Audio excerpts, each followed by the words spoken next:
Every day, Sir Topham Hatt came to the station to catch his train. "Hello," he always said to Thomas. "Don't let the silly freight cars tease you. Remember, you have an important job as a special helper in the train yard."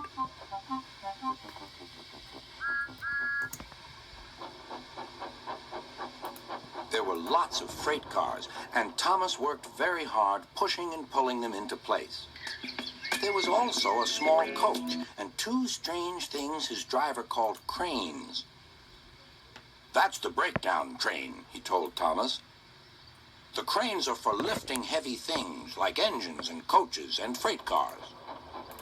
One day, Thomas was in the yard. Suddenly, he heard an engine whistling. "Help! Help!" A freight train came rushing through much too fast. The engine was James, and he was frightened. His brake blocks were on fire. "They're pushing me! They're pushing me!" he panted. "On! On!" laughed the freight cars, still whistling, "Help! Help!" Poor James disappeared. "I'd like to teach those freight cars a lesson," said Thomas the tank engine. Soon came the alarm. "James is off the line! The breakdown train! Quickly!" Thomas was coupled on, and off they went.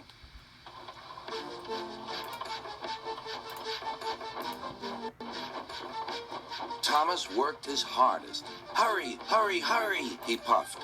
He wasn't pretending to be like Gordon. He really meant it. "Bother those freight cars and their tricks. I hope poor James isn't hurt."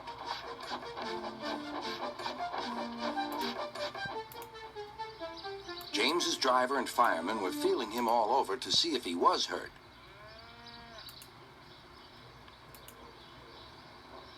"Never mind, James," they said. "It was those silly freight cars and your old wooden brakes that caused the accident." Thomas pushed the breakdown train alongside. Then he pulled away the unhurt freight cars. "Oh dear, oh dear," they groaned. "Serves you right, serves you right," puffed Thomas. He was hard at work, puffing backwards and forwards all afternoon. "This'll teach you a lesson, this'll teach you a lesson," he told the freight cars. And they answered, "Yes, it will, yes, it will." They left the broken cars. Then, with two cranes, they put James back on the rails.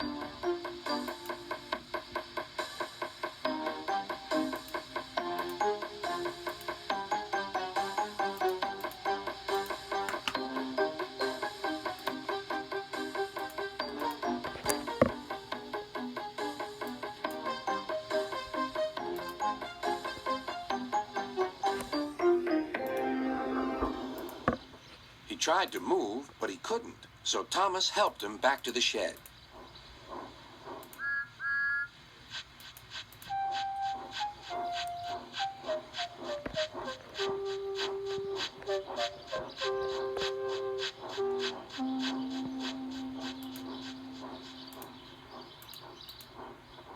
Sir Topham Hatt was waiting anxiously for them.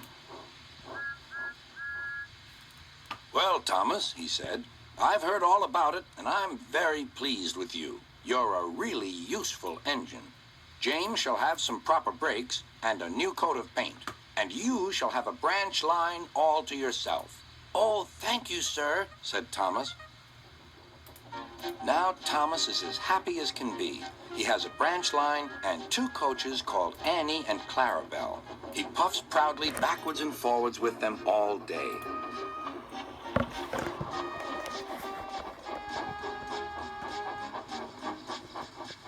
He is never lonely. Edward and Henry stop quite often and tell him the news. Gordon is always in a hurry, but never forgets to say boop, boop, and Thomas always whistles beep, beep in return.